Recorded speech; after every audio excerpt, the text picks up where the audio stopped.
Bom dia, pessoal. Então, hoje a gente continua aqui com o potencial elétrico de um condutor carregado.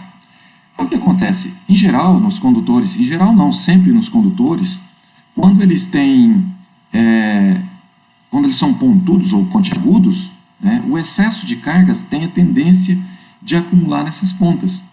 Por isso que no caso dos para-raios, sempre a gente tem uma barra metálica com uma ponta bem fininha, porque tem a tendência de acumular carga nessas pontas e facilitar, então, a descarga elétrica dos raios nessas pontas. Tá? Por isso também que os caminhões que carregam combustível normalmente têm, assim, as superfícies mais arredondadas, para evitar que acumulem cargas elétricas nas pontas e ocorram descargas elétricas. Muitos deles acabam carregando uma ponta metálica, encostando ao chão, para ocorrer descargas elétricas e evitar o acúmulo de cargas elétricas ao redor do tanque e correr o risco de, numa descarga elétrica, ocorrer aí um incêndio, tá? Uma explosão.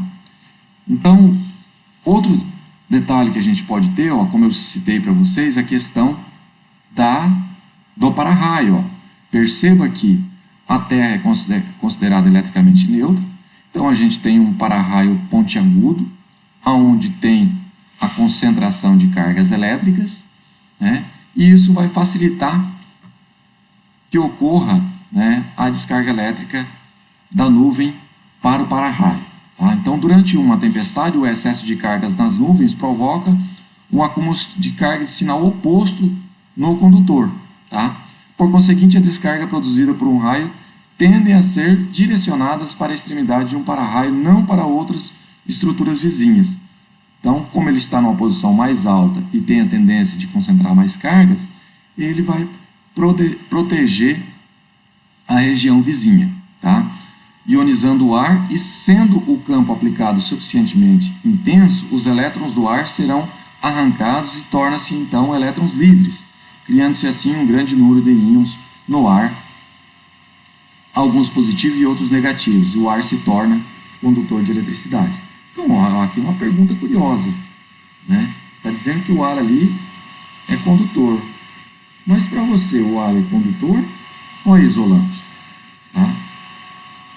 Aí você fala, professor, é claro que é condutor, você está dizendo, acabou de dizer que é condutor.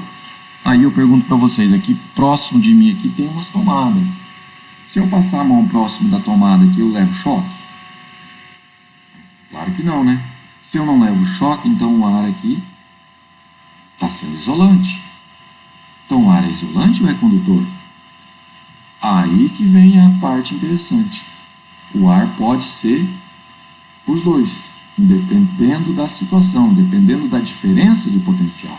Próximo de uma tomada aqui, a gente tem uma diferença de potencial de 127 volts ou 220 volts, dependendo da residência. Essa diferença de potencial é muito pequena para romper a rigidez elétrica do ar, tornar o ar condutor. No caso de um relâmpago, a gente tem milhões de volts. Tá? Então, nessa situação, o ar deixa de ser um isolante e passa a ser um material condutor. Tá? Aí vem a pergunta, numa tempestade, qual o lugar mais seguro para se proteger dos raios? Tá? O que vocês acham? O cara vai falar, no carro a gente tem uma segurança, porque os pneus é um isolante. Isso poderia ser uma resposta.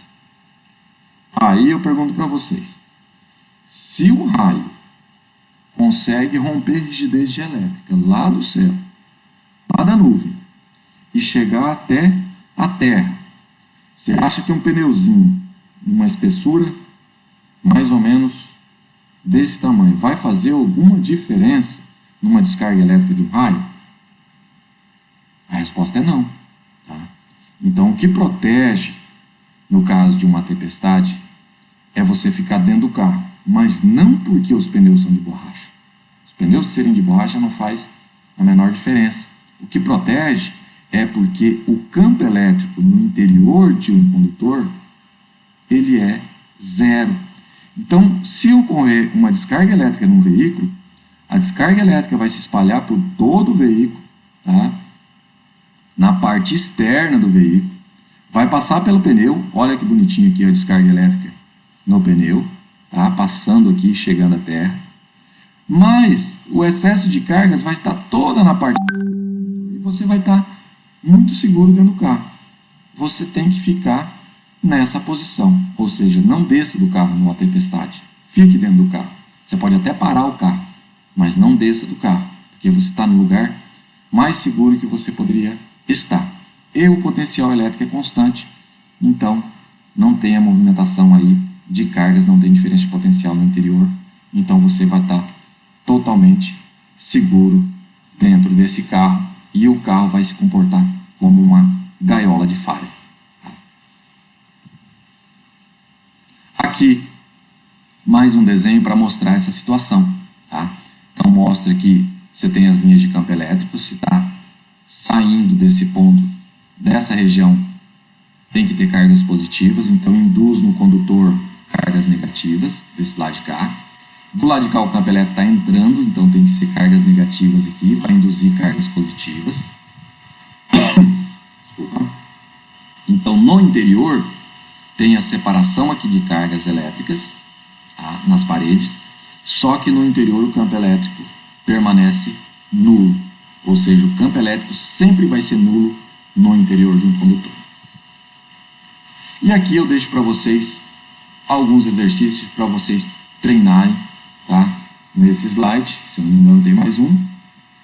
Tem mais esses exercícios aqui para vocês fazerem, fica aí de sugestão.